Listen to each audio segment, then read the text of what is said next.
Tua is Jordan Love. Jordan Love is Dak. Dak is Tua. Finkel is Einhorn. Einhorn is Finkel. It's all coming together. And Tua's contract will lead to a Jordan Love deal. That's going to be announced very, very soon. And the question all week long is going to be, does any of it impact Dak Prescott? And it should impact Dak Prescott, but that's not my question. My question is, it isn't should it impact Dak? It's will any of this have anything to do with influencing Jerry Jones into making a decision it sounds like he doesn't want to make. It sounds like Jerry Jones does not want to pay CeeDee Lamb or Dak or Parsons at all this year. Doesn't matter what how anything else goes down. But Jordan Love is next. Breece Hall news, JD5 news, more Keon Coleman news. The Fantasy Football Show, which is Monday through Friday, might I remind you. 8 p.m. Eastern, 5 p.m. Pacific time. Might I remind you, every single Monday through Friday, we're here. We're also additionally here live when news breaks. And we're also additionally here live most midnights, graveyard shift. So there's no one that goes live more than this channel. There's also nobody that loves Breece Hall or JD5 or Keon Coleman or Jordan Love more than this channel. I'll tell you that right now. The Fantasy Football Show begins right now, pal. Foul on in. Live from the FantasyFootballShow.com studios. It's the Fantasy Football Show. Live! Monday through Friday, 8 p.m. Eastern. Smitty is also live whenever news breaks. From the FantasyFootballShow.com news desk, here is your breaking news.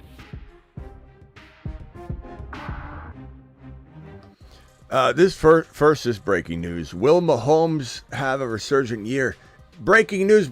John doesn't pay attention, even though he's here every single day. Doesn't pay attention. John, I wonder what my answer is when Mahomes has been, and you've been on each show. I know you've been there. My number one win a league player, best draft pick in all of 2024 is Patrick Mahomes. What do you think the answer is, John?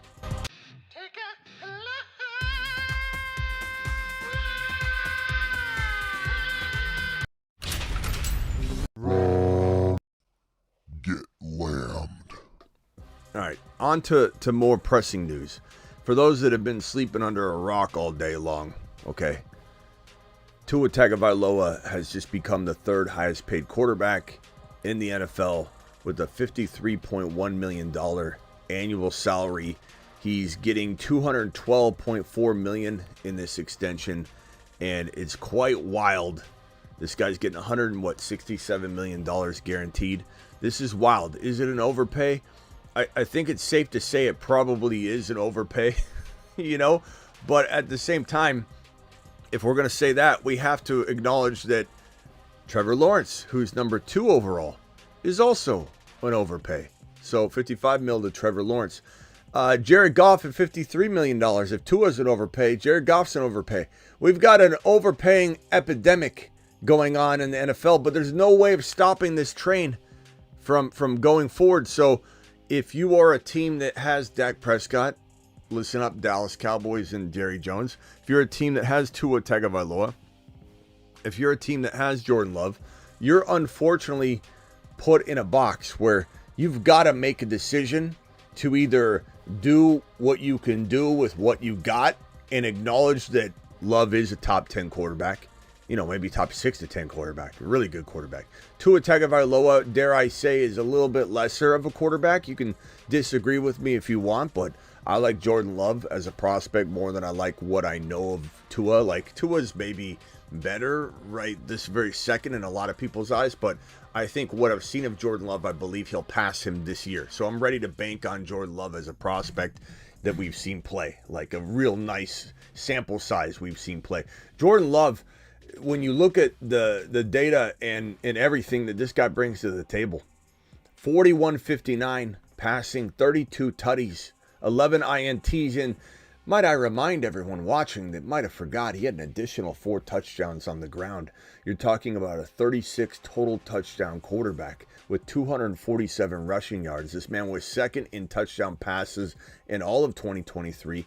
He was 7th in passing yards. He was 5th in the NFL in QBR when pressured. And he has the youngest the youngest wide receiver room in NFL history, which is a wild stat. He walked into last season with the youngest wide receiver room in NFL history, and it was completely banged up, right? It's banged up. The pass catching room, Luke Musgrave injured. You have Christian Watson injured. Aaron Jones, a part of that pass catching environment, injured. It is constant. Like Jordan Love, to do what Jordan Love did is actually pretty remarkable with the completely injured pass catching room. So this is very, very telling as to what this man's going to become.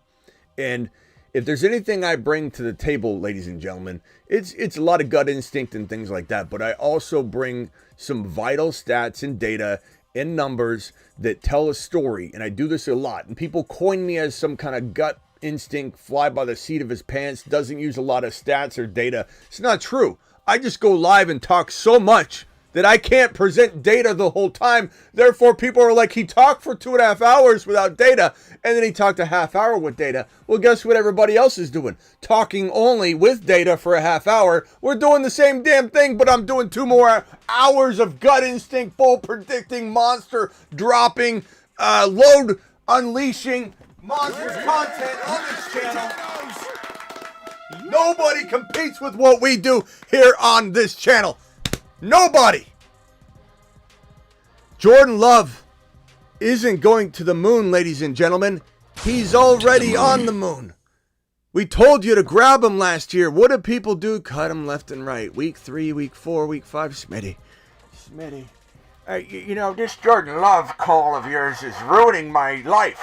I'm going to cut Jordan Love for Nathan Peterman the first chance I get, Smitty. The moment I can drop him, I'm dropping him on Monday morning.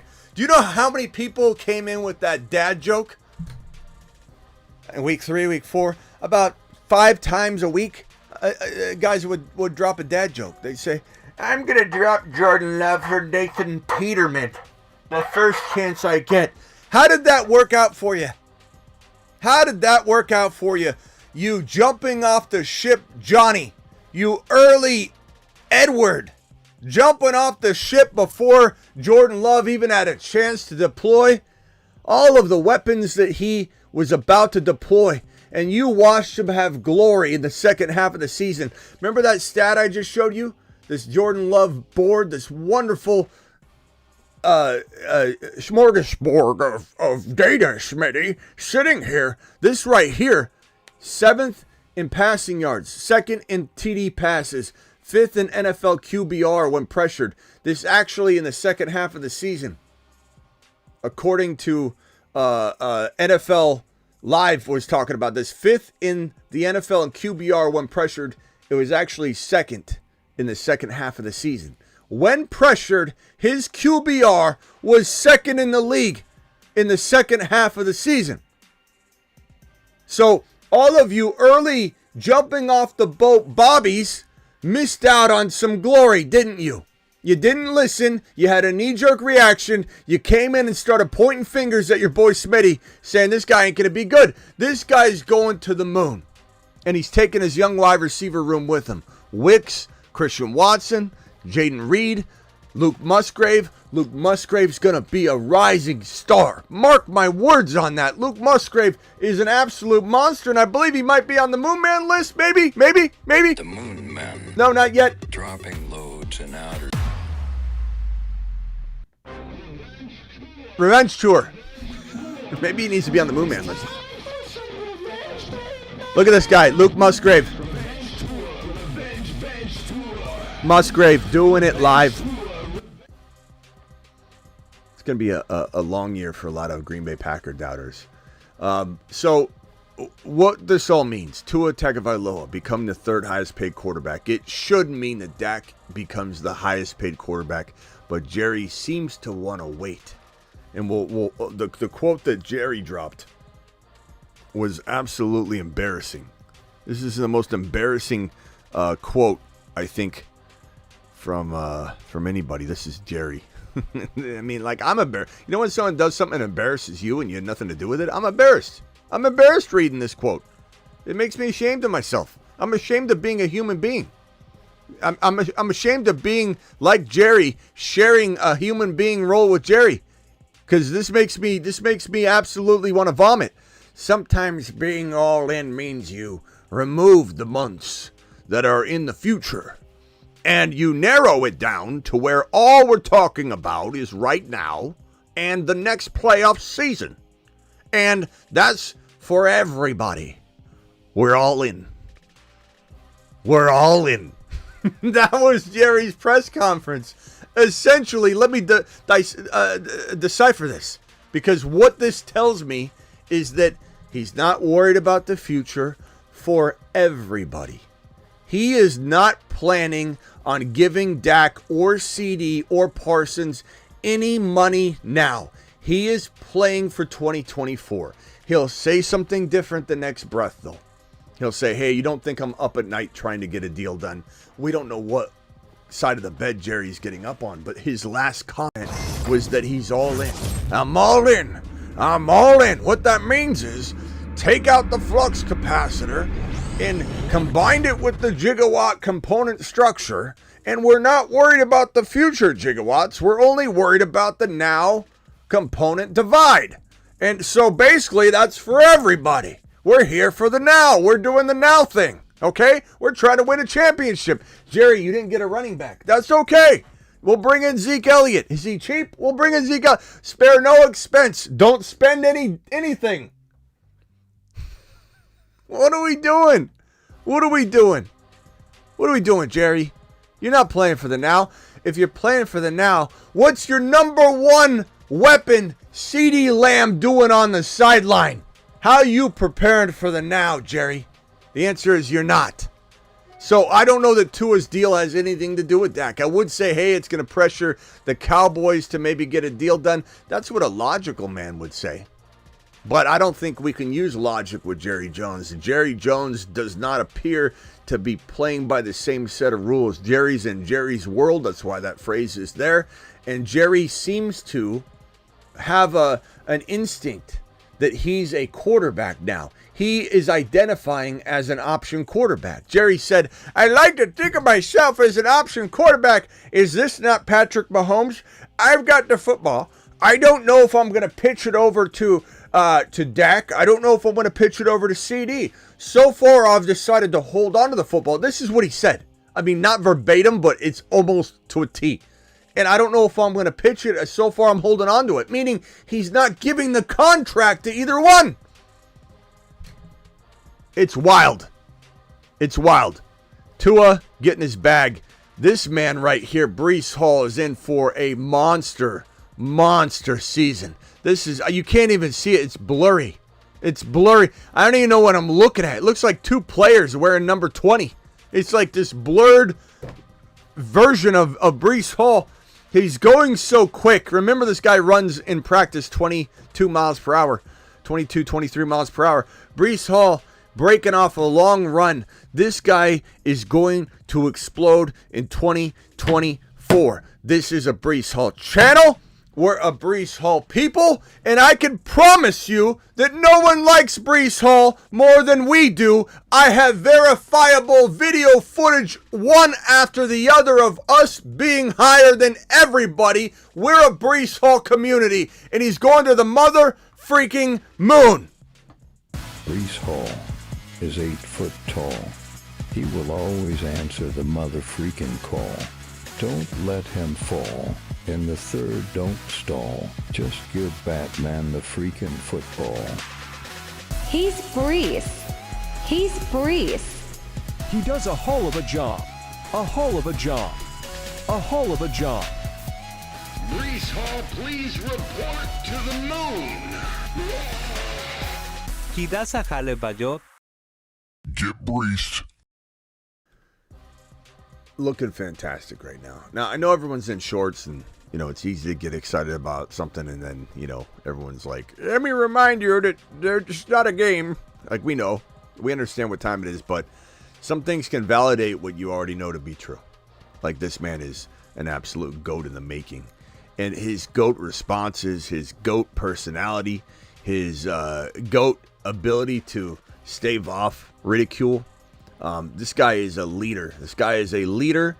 And he is the best pick in all of fantasy football 2024. I don't care if it's best ball. I don't care if it's redraft. If we're talking about you're in a best ball, you're looking at Patty Mahomes. Let's move. Let's keep this team right here the way it is. Patrick Mahomes in a best ball is going around 4, so you can build a team like this. He's going to 4, sometimes around 5, which means that in round 4, I mean, you could get crazy. And in some cases, draft a player like, I mean, good God, Debo doesn't necessarily fall there. I'm trying to find a player. You could insert Kelsey in here. Yeah, let's do Kelsey. Kelsey and let's put Kelsey here. I don't think I have a Kelsey graphic anywhere handy, so we'll just write his name out. You can draft this in best ball. Now, if you're watching right now and you don't play best ball, you might say to yourself, how are you getting this in best ball? You just are, because the craze of drafting wide receiver, sometimes 4 wide receivers in rounds 1 through 4, sometimes 5 wide receivers in rounds 1 through 4, but complete brainwash content telling people you have to go wide receiver. Like you just aren't going to win if you don't draft. I'm drafting this team over and over and over again in best ball. And on top of that, in best ball, we're oftentimes getting Kyren Williams instead of Cooper Kupp. So this might feel like blasphemy to somebody that this absolutely feels brainwashed and they can't get out of the cycle that they're in with this best ball crap that I love. I love best ball, but this best ball misleading, follow the sheep mentality of draft style and build.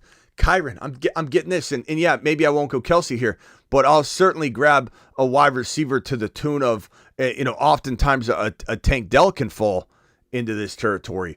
I'm drafting this all day long. Listen to the words coming out of my mouth. I will draft 1 wide receiver in the first 5 rounds in best ball, and I'm damn proud to admit it, and I hope some of you are very uncomfortable with that. You know why? Let me get rid of this because it says the worst picks. I was doing a video on that. These are the best picks, not the worst picks. You know why I'm excited that it makes some of you uncomfortable? Because it means I'm still going to get away with it. Those in here paying attention will still get away with it.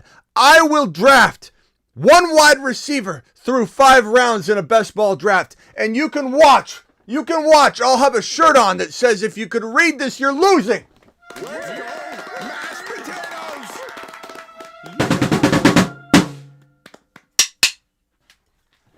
Your boy is absolutely thrilled to present you with this best ball concept here. Now, in non-best ball, you're looking at a very different environment, but I still will draft a Bijan and Kyren, and you'll have to go Mahomes in 3. You just have to, and you can go Kelsey in 4 and do it this way if you want. And then still, and the thing about non-best ball is nobody's doing the oversaturation wide receiver thing.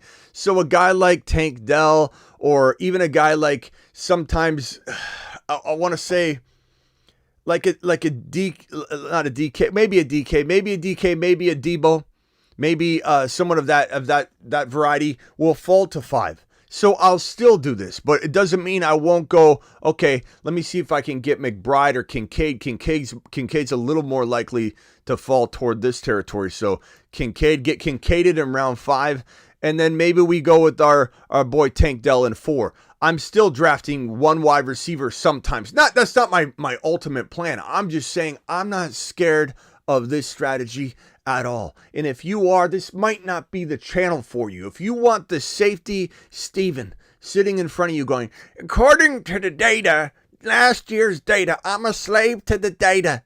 Last year's data, using last year's data, we should be taking wide receivers. Hey, Smitty, there's something wrong with the draft style you have right here. You need more wide receivers. I don't need more wide receivers. Maybe you do.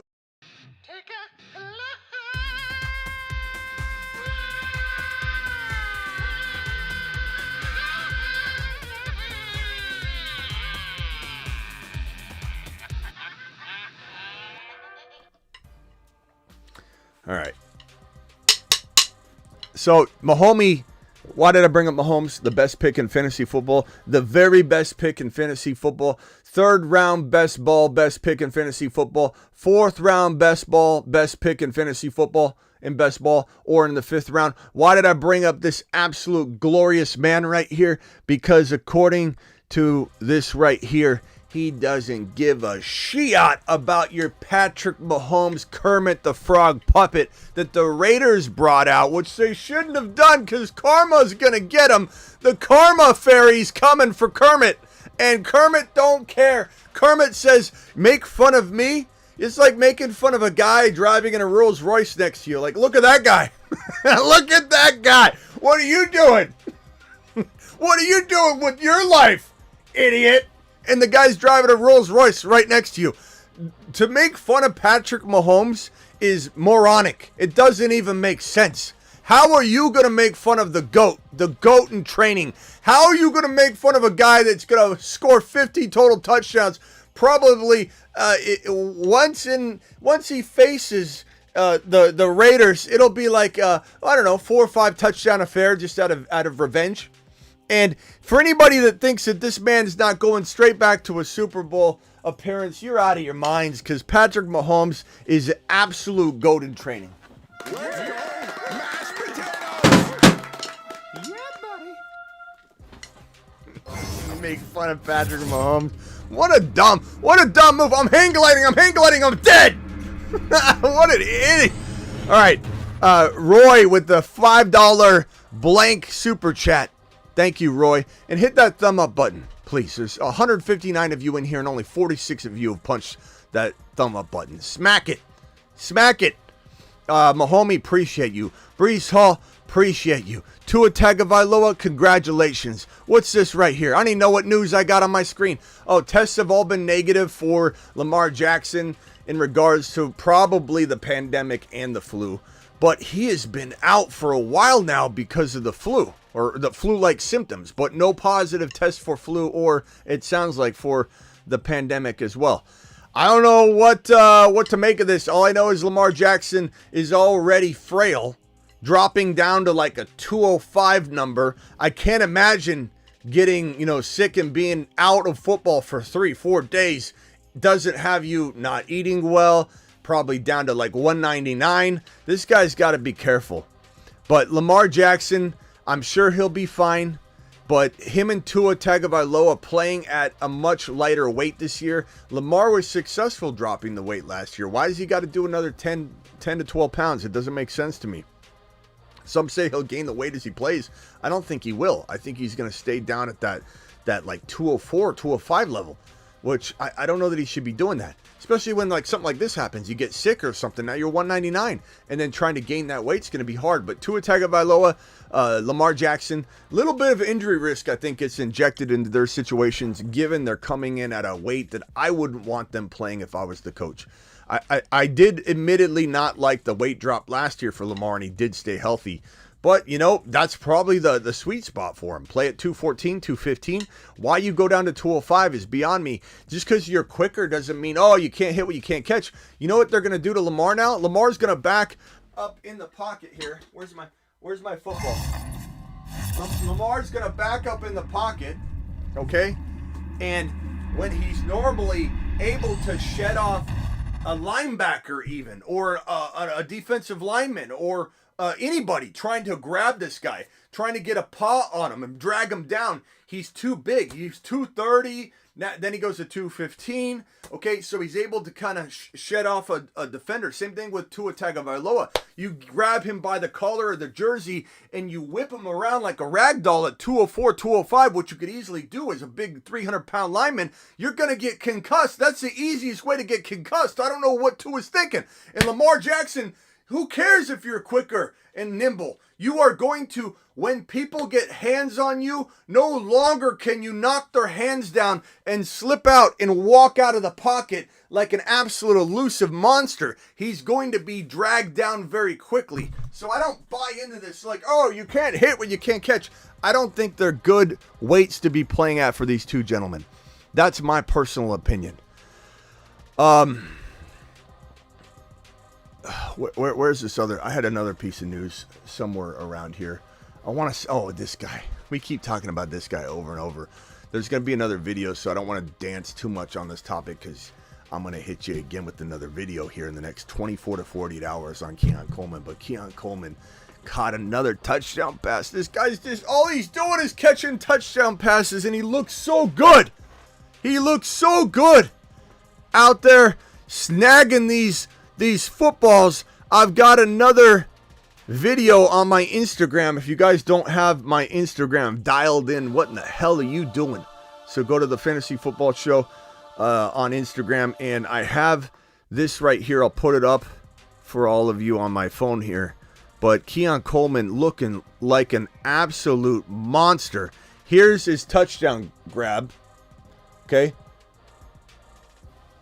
He's at the top corner. It's kind of small, but look at the top left. Snags that, standing upright, spins around in the end zone. Then I have some of this other stuff. Like, look at this toe tap, this back bending, get his toes in, touchdown grab. He's an absolute monster.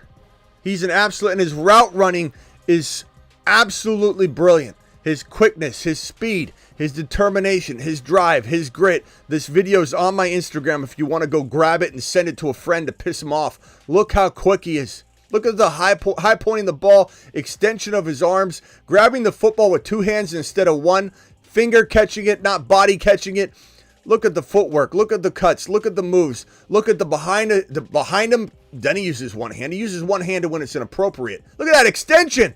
Look at that extension. This man is an absolute marvel in the making. Very, very, very, very, very, very likely to be, I would say, this year's Tank Dell. And I'll have a video on that, so get excited for that. Get ready for that. But Coleman is looking like an absolute monster. Jordan Love, Tua Tagovailoa, Dak Prescott, Jamar Chase looking for money. 4th year, though. CeeDee Lamb holding out. Lots of money wanting to be had in the NFL landscape right now. Tough to say. Deebo Samuel, reportedly, according to a report right here, this is interesting. I don't know how true this is. We'll have to kind of wait and see on this to see if we get an update on this. But according to this report here, Deebo Samuel potentially wants an opportunity to return kicks. That would be wild, and that would be unbelievable for the Scott Fishbowl format of kick returning. But more to come on that. As I get information on that, I'll let you know. But yeah, Lamar Jackson, again, negative tests on flu and I guess potentially COVID, but flu-like symptoms. He's out right now. And what else do we got here?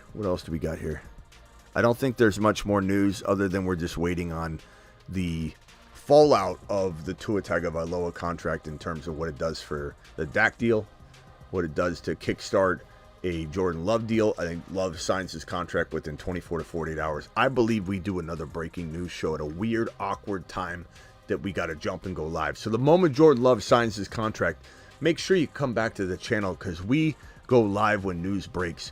Let's open up the phone line, shall we?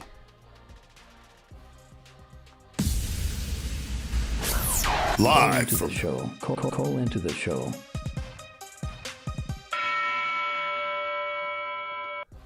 Dial in to the show if you know what's good for you. Okay, let's have conversations around all of these players and topics because there's a lot to go over. Imagine if Deebo Samuel returns kicks in the new format. I don't know if I want that though. I mean, I do and I don't. I don't because, I mean, if your league doesn't benefit from that, if you can't even get the touchdown return for Deebo, like some scoring formats allow for that, some don't, then you don't want it. You don't want Deebo getting hurt at all. So kind of wild. But if you get any sort of return goodness from a player, then it makes it an interesting. I mean, he could be the number one wide receiver in all of fantasy football if your league awards for like kick return yardage and touchdowns and all that, especially yardage. What is going on, the Bruce? The Bruce is loose. What's up, pal? Hey, Smitty. Hey, what do you think of since Russell Wilson's been having to sit out, how much does this help Fields? Do you think he can come in and say, okay, now he's taking the job? Yeah, I mean, it's definitely not good for Russell Wilson. I've said this before. Russell Wilson to me is a guy that looks great in practice. He looks great in drills, but when push comes to shove, he's not the same player. And when he gets on the field and the pressure's on, he doesn't feel like the player of old. I think this is an example of that, right? Okay, everything looks great, right? Everything looks great, and then all of a sudden it's time to shine. It's the first day of practice, and he's injured. I'm not saying you can necessarily control all that, but this is very, very par for the course of what ends up happening. There's always an excuse for something, right? Always an excuse. It's the coaching. It's the, this or that. Like, he feels like a guy that just fails under pressure now. And whether that's getting hurt, whether that's just bad luck, a combination of both, Justin Fields is out there getting, again today, first team reps again while Russell's walking around holding a football like I do. Like I'm getting in as much work as Russ because I got a football too. We're both walking around doing nothing with it, and I'm doing Russ's job. I could get paid daily what Russ is getting paid, and I could do it just as good. Fields is out there throwing missiles, making some mistakes, but that's good. I'm glad Fields is making those mistakes now. So if he does get called upon, he's going to be so much further along. But Fields definitely feels like he's potentially rising, and I just can't wait, bro. Bruce, hold on 1 second. Mute yourself if you could, because there's a lot of background noise there. 773 caller, what's your name and where are you calling from? Hey, Smitty, this is Isaac. I'm from Chicago. Thanks for taking my call. What's up, Isaac from Chicago? You're welcome. Welcome to the show. You're live. Yeah, thanks. So, with all the rookie wide receivers, and, there's definitely big names like Marvin Harrison Jr., Neighbors. And you definitely sold me on Keon Coleman. He's definitely someone that I didn't really consider, but I definitely want him to get drafted now. But my question is, how do you feel about Brian Thomas Jr.? I think he's kind of been overshadowed by Neighbors and LSU. He's a big body, he's fast, he's a freaking touchdown threat, always waiting to happen. And with the Jaguars and T-Law and, him chucking the ball to him, what are your thoughts on Brian Thomas Jr.? Yeah, look, I love Brian Thomas Jr., bro. I wanted him real quickly. 952 caller, what's your name real quick and where are you calling from? I'm going to ask you to go on mute for a minute because there's a lot of background noise. But where are you calling from, pal? What's your name? Hey, it's Freddie from Twin Cities. Okay, Freddie, mute yourself if you could. I'll come to you in just a second, okay? Thanks, pal. You got it. All right, Freddie from Twin Cities. I got you in the system here. Okay, so as who am I talking to? Isaac. Thomas Jr. is a guy that I wanted to go to Buffalo, to be honest with you. But I'm very, very, very happy with what's going on with Keon Coleman. And if I could press a button and switch Brian Thomas and Keon Coleman, I wouldn't. And I know that sounds like a bunch of BS, but it's not. Sometimes things fall the way they fall. Sometimes players go where they're supposed to go. And some players can mature and turn into different players than they would have had they gone somewhere else. And it's just the way it is. Like, think Devontae Adams in Green Bay. What would Devontae Adams have turned into had he not gone to Green Bay to be fast-tracked by Aaron Rodgers? Where would Diggs be right now if he wasn't sent to the Buffalo Bills as a good receiver, but he was not Diggs as we knew it yet? He became Diggs. And you could say he helped Josh Allen too. I'm not here to debate that. I disagree with anybody that says that Diggs made Josh Allen. So I don't even want to have that conversation because it's ridiculous. But they helped each other, certainly. But Diggs would not be the player he profiles as right now. And we're remembering in the stats and everything he brought to the table if it wasn't for Josh Allen. I really think Coleman is going to turn into a star. Now, Brian Thomas Jr. is in a little bit more of a murky environment and situation. There's a lot of mouths to feed. Evan Ingram's catching, receiver type volume. He's like a top 10 wide receiver in terms of receptions. And so it wasn't he top 5. He was top 5 in the league in receptions. Then you got just a crowded wide receiver room that I think he can eventually dominate, but Kirk is packaged into a certain number of targets, and he's going to get those. But I do believe Gabe Davis will take the stretch the field role, and that way we don't have Thomas falling victim to what Ridley fell victim to last year, which wasn't bad play. It was a unacceptable request to say, hey, you're our most talented wide receiver, and I want you to run streaks all day. And when you get downfield, you're about 30, 40 yards downfield, and Trevor can barely see you, and you look like a pin drop, he's going to launch the ball to you about 4 or 5 times a game. The percentage of pulling in that pass is about 5-10%. You'll get 5 or 6 of them maybe if you're lucky, 4, 3, and do what you can with them.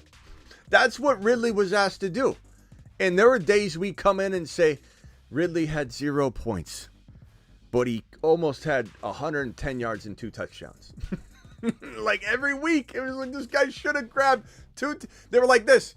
Oh, almost a touchdown for Ridley. He gets 3 more of those. Don't worry. Ridley running downfield, fastest stretch in the defense. Here goes the pass. Oh, almost again. It was constant. And we don't have to deal with that with Brian Thomas Jr. He's a possession receiver. He's a across the middle receiver. He's a quick receiver. He can run streaks. He can run drag routes. He can do anything. He can catch the ball at high points that Trevor Lawrence will now become accustomed to saying, I can trust this throw more. Maybe I'm not throwing this throw last year, but I see Brian Thomas Jr. and I know he's going to get it. I'm going to figure out a way to throw to him in ways that I wouldn't throw to other players. I like him a lot. He becomes one of my favorite bench wide receivers or inside the rotation of 2 or 3 wide receivers for my third wide receiver role. Example, Keon Coleman, Jaden Reed, and Brian Thomas Jr. all rotating as my wide receiver 3. Or in best ball, I've got Jaden Reed, Christian Watson, and Brian Thomas Jr. He's really, really good, bro. 17 touchdowns last year in college. Number 1 in the nation in touchdowns. Second fastest 40 time. He's the entire package. Trevor Lawrence is the one that's going to either make him into a star or not. I think he's very set up very well. Keon Coleman is better than him, though. Well, total. Yeah. No, thanks for that response. I really appreciate it. And, as always, thank you for your in-depth analysis. And, I'm just excited about this year. Keep doing your thing, Smitty. Call in any time, bro. The phone lines are open for you, okay? Later. All right, thanks. Freddie from Twin Cities, then I'll go back to Bruce after. Freddie, you are live, young man. Hey, what's up? Happy Friday, man. Happy Friday. What can I do for you? What are your fantasy musings on the Los Angeles Chargers running backs? I can tell, no, and don't take this the wrong way, but I can tell you don't come around often. You need to start. Hopefully you start. I talk about this. I catch you once in a while on YouTube. Yeah. Bro, I think Vidal is the only running back to draft. And I do like him. I do think that he's the guy that you want to own. I don't know how long it will take. Gus Edwards had an off-season surgery. This is a walking all ACL and Achilles tendon torn running back room. J.K. Dobbins is the most injury-prone running back in the National Football League. And it's not him and Akers are the 2 most injury-prone running backs. They both suffered Achilles tears.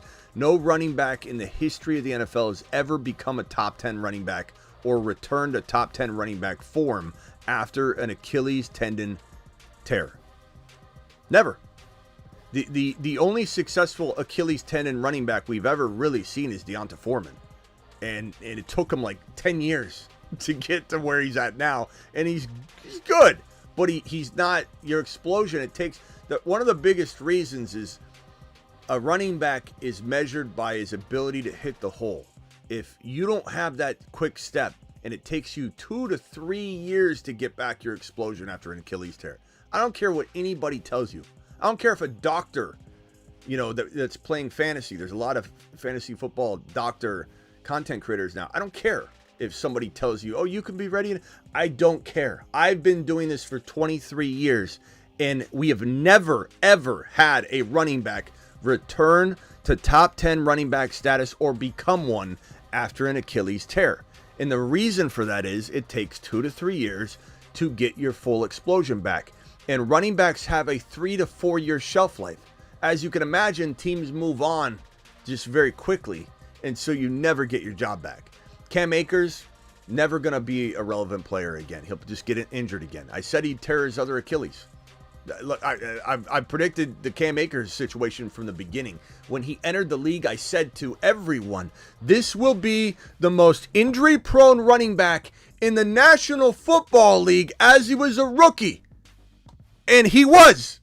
And he was. I know injuries. Right. J.K. Dobbins is a walking injury.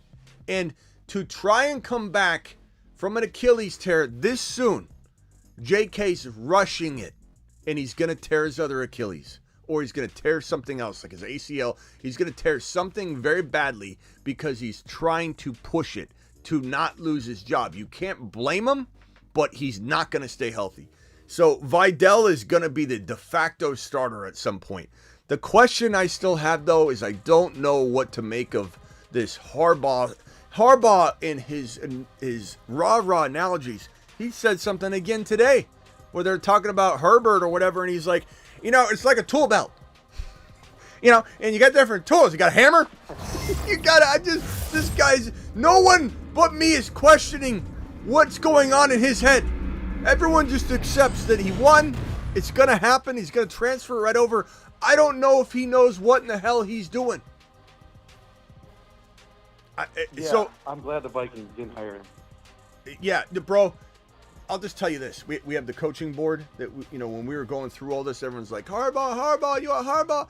I'm telling you right now, the Raheem Morris, Zach Robinson duo is 10 times better than the Harbaugh signing. Just 10 times better. The Cliff Kingsbury, Dan Quinn combo is better, 10 times better than the Harbaugh signing. I want those situations 100% over Harbaugh. 100%.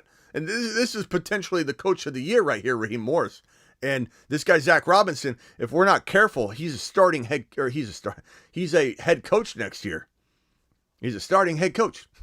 He'll be a head coach before long. Just like Ben Johnson was going to be immediately ripped from Detroit.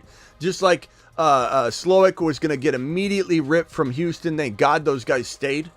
But that's the way the NFL is now. You go straight to a head coaching position. But the Chargers are a mess, bro. And Harbaugh keeps saying this weird stuff, and no one's questioning it. They laugh about it a little bit, like on ESPN. They're like, oh, that's cool. That's a cute analogy by Harbaugh. It's like, I'm sitting here going, does anybody, worried about him? You could ask him what time it is, and he'll go, it's kind of like the sun, back when they had sundials, and squirrels would run all around, and you could trap them. You could trap a squirrel, and you could eat it for a week straight, and that's the only meal you'd need, because squirrel meat is better than farm meat. He just comes up with. You're like, Harbaugh, I asked you what time it was. Wait, what? No, I'm saying, he's definitely got a unique personality. I'm not. It's not that I hate him. I don't hate anybody. I am not on board with what they're doing in LAC. I think they don't have a clue what they're doing. Otherwise, why in the hell do they draft? And I don't know if you remember when I said Joe Alt was going to be taken by the Chargers. And I was on my board. We kept talking about it. I'd have people call in and go, you don't watch football, do you, Smitty? You don't watch. You just must be just making up stuff and flying by the seat of your pants because they don't need. They need an offensive lineman on the complete other side of the line. Why would they take Joe Alt? I'm just telling you what's going to happen. And Joe Alt got taken. Everyone said Neighbors. They got rid of Keenan Allen. They want Neighbors. They're taking Joe Alt. They took a lineman that they've got to move to the other side of the line right now. I'm not saying Joe Alt isn't good enough to do that, but why does everyone keep acting like there's a lot of genius at work here? There's not. And in this whole notion that getting rid of Keenan Allen was smart when he was the third wide receiver in the league last year, I'm not saying he would have stayed healthy, but that's a dumb move. Hey, you were the third most productive wide receiver in the league last year. Take a pay cut or you're gone. Eckler gone. I'm not saying Mike Williams was any big thing, but Williams gone. Eckler gone. Keenan Allen gone. Let's just get a bunch of I think they have the most vacant target shares than any NFL team in fantasy this year. And McConkey's not mature enough and strong enough yet, in my opinion, to just step in and be what I think people are expecting him to be. His ADP is out of control. Not to mention Harbaugh's, he seats everybody in numerical order. Like, he doesn't care about He was typing up Quentin Johnston the other day, too. Yeah, body catcher. Body catcher! Quentin Johnson. There was this pass. You know that meme where the guy from The Office is shaking hands with that other guy, and it's like, it's a surprise. Like, hey, you just tripped into that. Like, when Quentin Johnson caught that touchdown pass with his body, he almost looked surprised. I'm gonna make a meme of that. He was like, he's a body catcher. He's a body catcher. Quentin Johnson's nothing. He's nothing. Palmer might be the very best receiver there. Palmer's going to get all the targets? Yeah, the more I look at it, the more I like Palmer more than I like even McConkey. It's wild. It's wild. This team is absolutely a college football team in the making. And I don't know that in today's NFL, I just don't know if we're going to see Harbaugh translate over. I really don't. I think we're in a fast-paced, young-minded NFL. Lots of motion wins. Motion's key. I just don't know if Harbaugh is going to be able to do that here. Anyway, so you're out on Dobbins, you're lukewarm on Edwards, and you're bullish on Vidal. I'm not lukewarm on Edwards. I want nothing to do with Edwards. Edwards is a walking injury. Oh, you're out on him too. Okay. Oh yeah. Okay. Yeah, off-season I have a bunch of shares of Vidal, so that's good to hear. Yeah, Vidal. I just don't know if Harbaugh's gonna be like, Vidal, you're moving to fullback. Like, you just don't know. That's why you can't put all. He might get weird. Yeah, he might get weird. Yeah. Let's see here. Theo, you're live. Hang tight, Freddie. If you can mute real quick. Theo, you're live. I'll come back to you, Freddie. Yeah, I was wondering what you think the better stack is. Since I know you have MHJ as your Dynasty wide receiver 1. Sure. What do you think Kyler and MHJ is a better stack than Burrow and Chase, or at least at cost? Yeah, so let's go to the board here and discuss it. And this is where it gets really, really interesting, where you start talking about, what's more advantageous to draft. And I don't know if I have all the graphics, so I'm just going to type it out. So I'll go. So Chase and MHJ are both going in round 1. Okay, so these are round 1 prospects. You could literally say they're neck and neck in 2025 and beyond value, because I quietly like MHJ as my number 1 wide receiver, like you said, but you could easily make an argument that Chase is right there. Then you have Kyler Murray, who in Dynasty, good God, man, I don't even know where he'd go in a Dynasty draft off the top of my head. Where is he going in your mock drafts, or in where you're thinking he's going? Like 7? I'm not sure. I feel like he's going probably round 7, and yeah. So 7, and then Burrow is going probably just a touch higher than him, or the same place. I imagine he's got a 5 or 6. I would say 6. I don't know if Burrow, maybe he goes in 5, but I would say it's more like 6. So at the end of the day, it's very similar. I don't think there's a crazy difference, but I think I'm going Chase and Burrow at the end of the day versus Kyler and MHA. I love Kyler. I like him a lot, but I just think I'm going Chase and Burrow if I'm having this situation. But to be honest, I'd be very tempted to go like MHJ and an AR5, or JD5 and something else and at cost or whatever. But it's very arguable. I just think I'd probably roll with Burrow Chase as a combo over MHJ Kyler. But it's really, really close. But give me Burrow Chase. Chase is just, I don't know. The combo feels a little bit better. I like Kyler a lot. There's just still some question marks. I don't know. He's a moon man. Yeah. He's a moon man, so I like him a lot this year. Is he a moon man, or is he a... I think he's a moon man. The moon man. Yeah, there he is. Dropping loads in so that's a tough one, though. Kind of pulls up my heartstrings, because I'm telling you, I like MHJ over Chase. Is Burrow really the difference maker there? I don't know. Like, do I want MHJ and Burrow over Chase and Burrow? That's the question. But it does put my Chase value to the test because it is very, very close. And Denny's on the line here. Denny, God, what was I going to have you say, Denny? What's cracking? Denny, I was going to have you say... I was going to have you say something, Denny. I was going to have you call in and say something so I could use it for the show. Does anybody remember? Travis, do you remember what I wanted Denny to say? I don't know if Travis is out there. He usually remembers this kind of stuff. Oh, my God. Jordan Love just signed. Did he sign? Yeah. $220 for 4 years. All right, hey, I'm gonna end this stream and come right back. Jump back in, gentlemen. What do you want me to say? I'm starting. Call back in. Call back in. All right, guys. I gotta go. I'm gonna end this stream and come right back. So jump right in the new live stream about 2 minutes.